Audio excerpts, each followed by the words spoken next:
Bonjour, je suis Célia de la chaîne et du compte Instagram Bobine de Fil et on se retrouve pour un podcast tricot.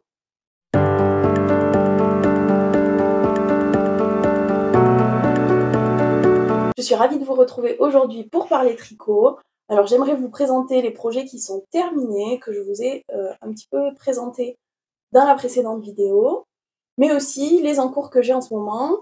J'aimerais vous parler budget aussi, de vous dire combien la laine m'a coûté, quels sont les prix des patrons pour vous donner un ordre d'idée si jamais vous souhaitez réaliser le même modèle que le mien. Avant de commencer, un rapide point sur la tenue du jour. Donc je porte ma combinaison Dixie de Chacou, qui est une fermeture éclair qui descend jusqu'en bas, en velours minerai vert sapin des Coupons de Saint-Pierre. Je porte des boucles d'oreilles dorées qui m'ont été offertes, donc je n'ai aucune référence là-dessus. Et on peut passer à la partie tricot. Donc je vais vous en parler dans l'ordre chronologique. On commence avec le loose cardigan beige de Atelier Émilie, dans une laine Kit Silk de Drops. Donc il est tricoté avec 2 brins de mohair et soie, dans un coloris beige. Il me semble que c'est le coloris 20, vous aurez tous les détails. Comme je vous en ai déjà parlé, je ne vais pas m'étaler sur ce sujet. En tout cas, c'est le tout premier projet que j'ai réussi à terminer et j'en suis assez fière. Alors, il est évidemment pas parfait.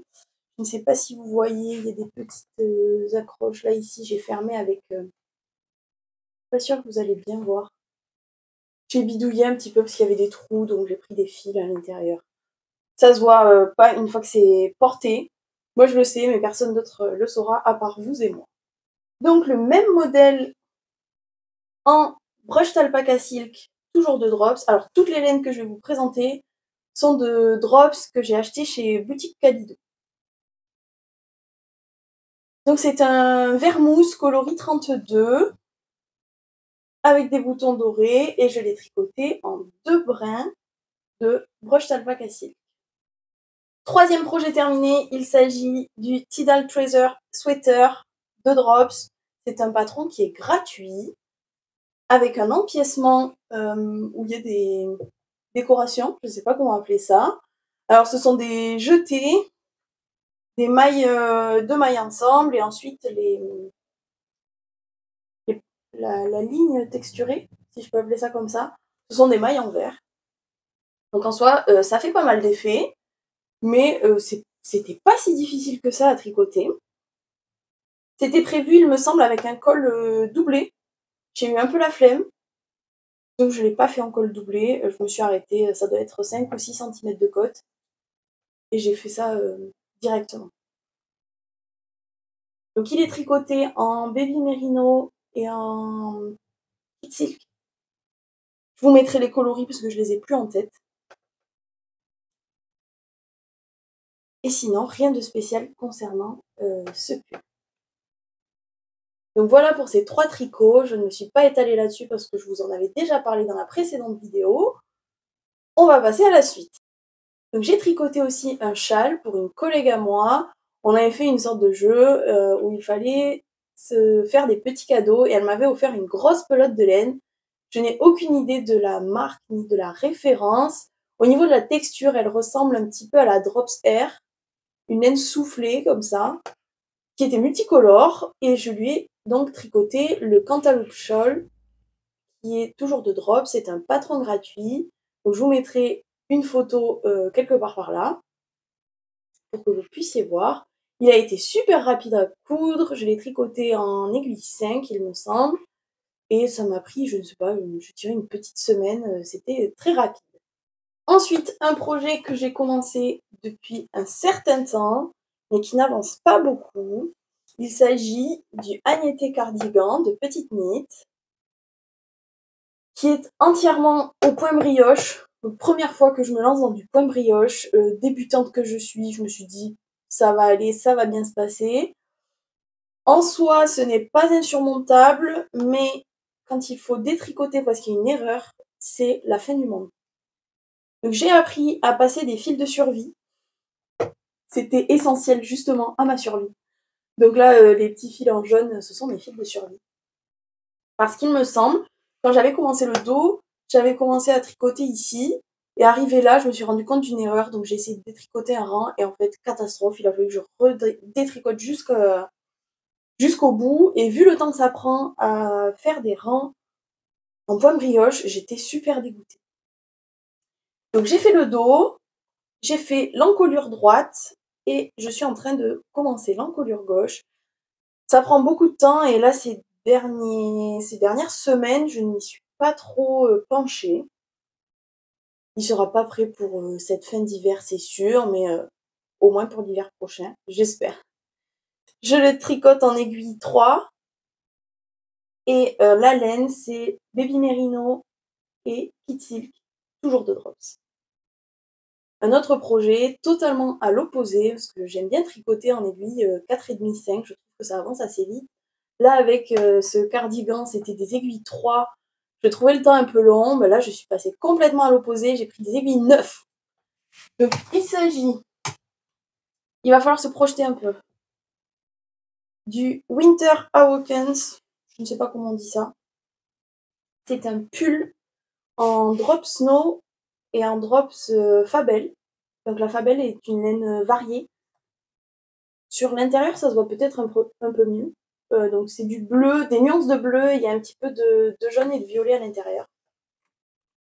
Alors j'étais hyper contente de me lancer dans ce projet, sauf qu'une fois que j'ai acheté la laine, je me suis rendu compte que c'était pas du tout un sweat qui se tricotait en rond. Ça se tricote à plat, en aller-retour, avec des coutures. Et j'étais hyper dégoûtée. Et en plus de bas en haut. Mais comme j'avais acheté toute la laine, en fait, c'est juste que j'avais pas lu le patron. Surtout qu'il est gratuit, donc je pouvais le lire avant même de commander la laine.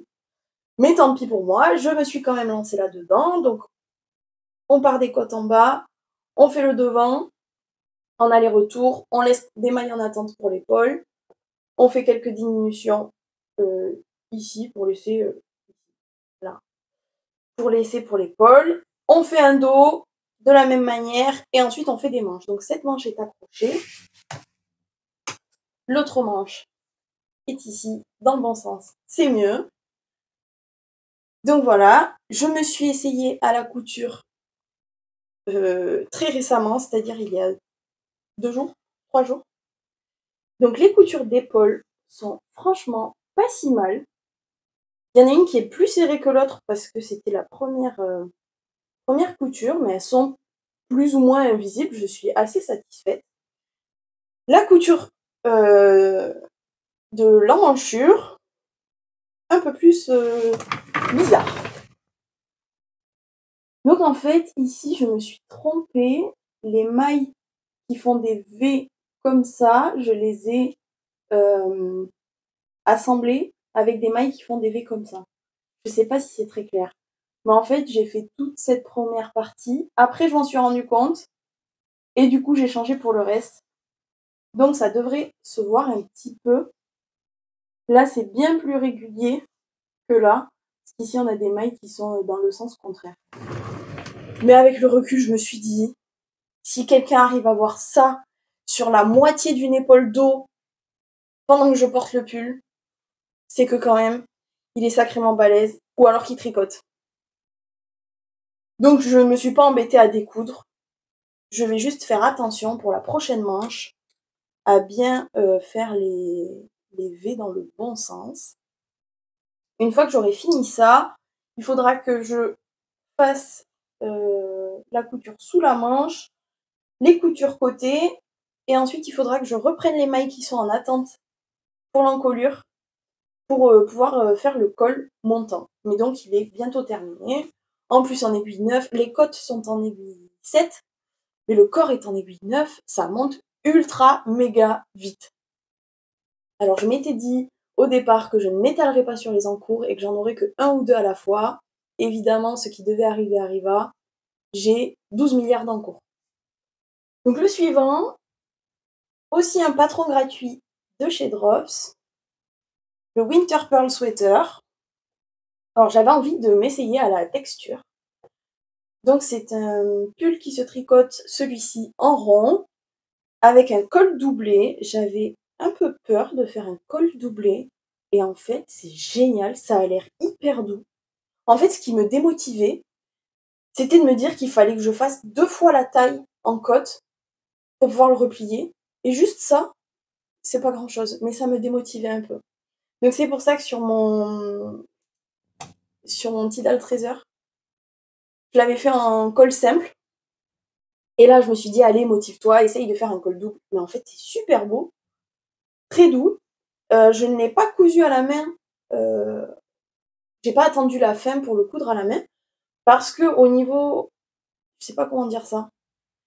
Quand j'ai fini mes côtes et que j'ai attaqué le corps, en fait, j'ai rejoint directement, j'ai pris une maille d'ici et une maille de là que j'ai tricoté en même temps pour fermer le col, comme ça je n'ai pas de couture à faire. Et j'étais trop fière d'avoir fait ça. Donc j'ai adoré tricoter l'empiècement de ce pull. Je le trouve super joli. Par contre, je commence à trouver le temps très long. Parce que je n'ai toujours pas atteint le point où il faut séparer le corps des manches.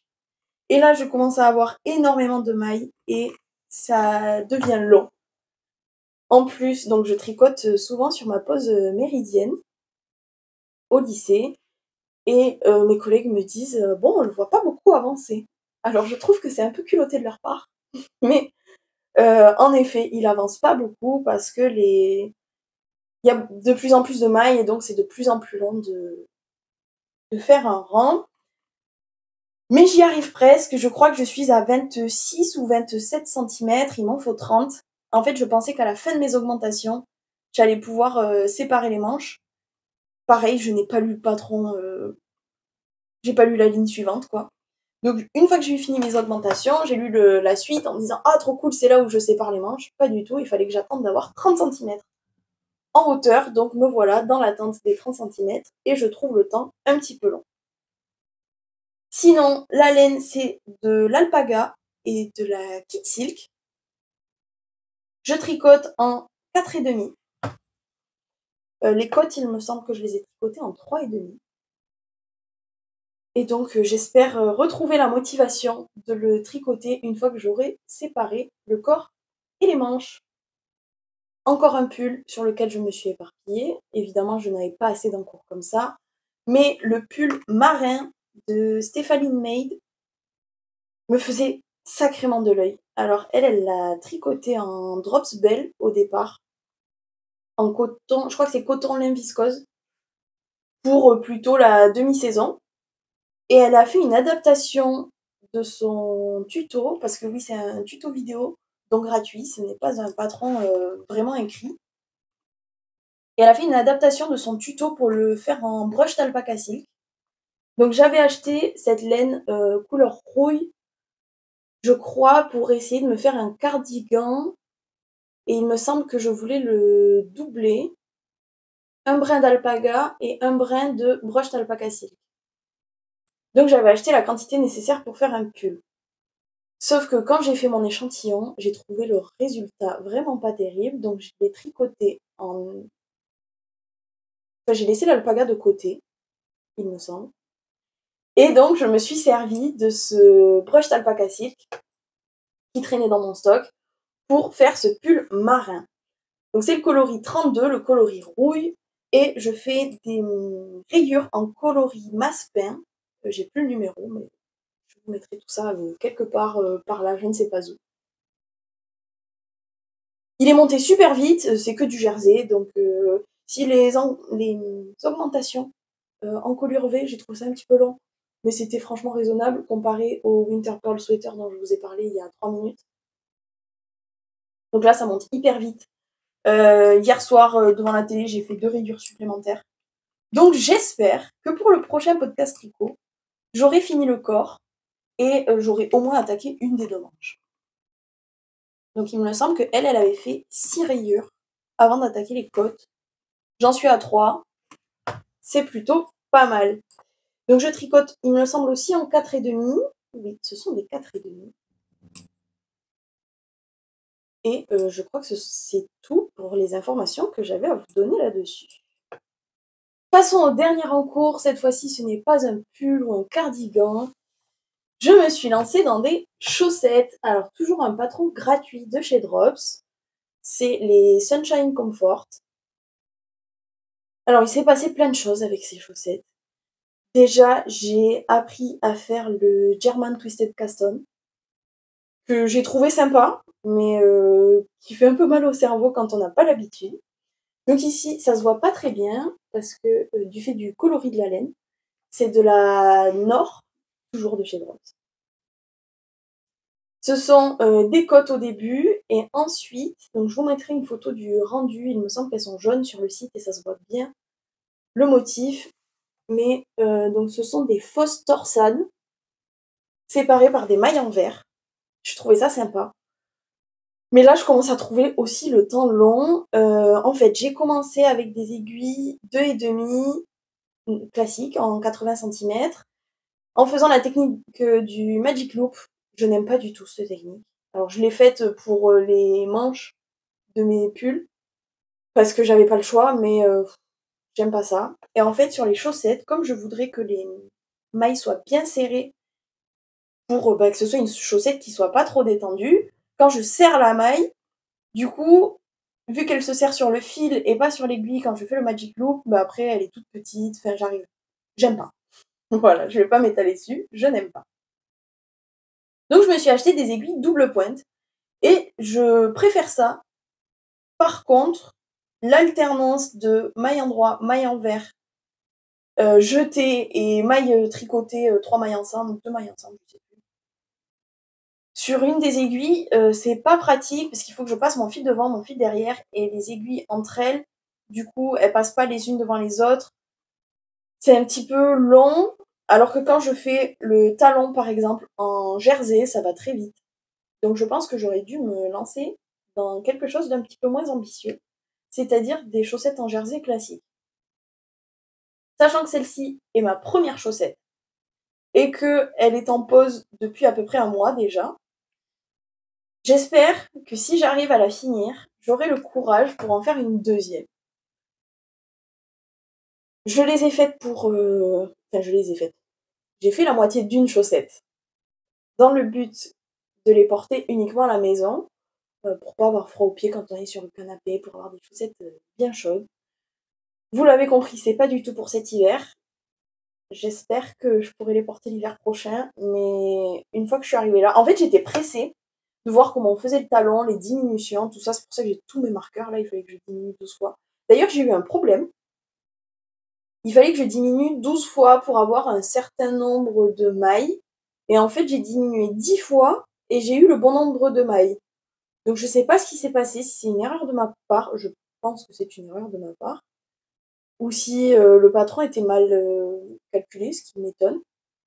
Mais en tout cas, j'ai diminué que 10 fois. En fait, je me suis arrêtée au nombre de mailles qu'il fallait. Donc, je j'ai pas trop compris exactement ce qui s'est passé. Mais c'est pas grave. Donc voilà, j'étais pressée d'arriver au talon, de voir comment on allait, comment ça se passait en fait de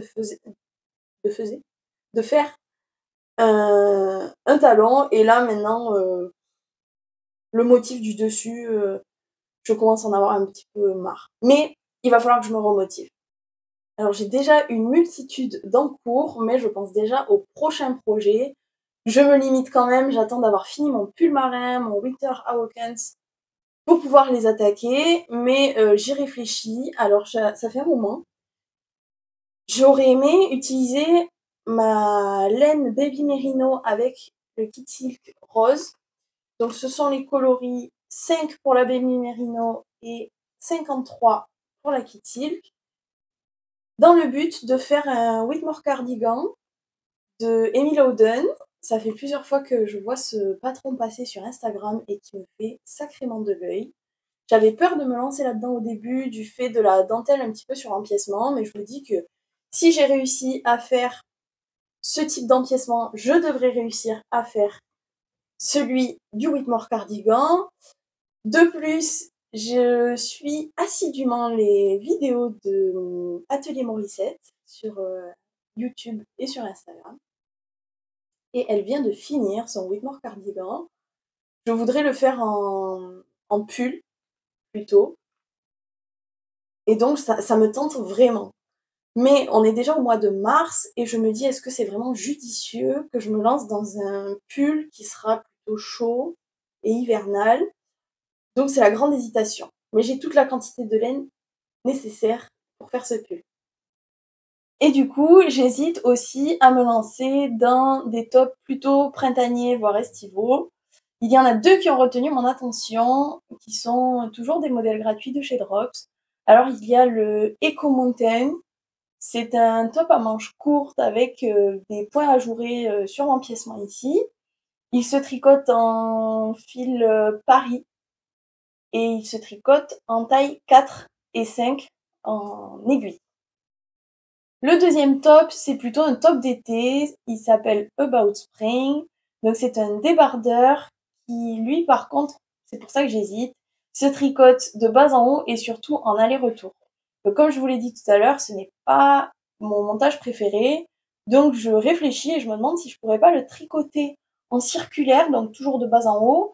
Et une fois arrivé aux emmanchures, de laisser le devant en attente pour pouvoir faire le dos et inversement.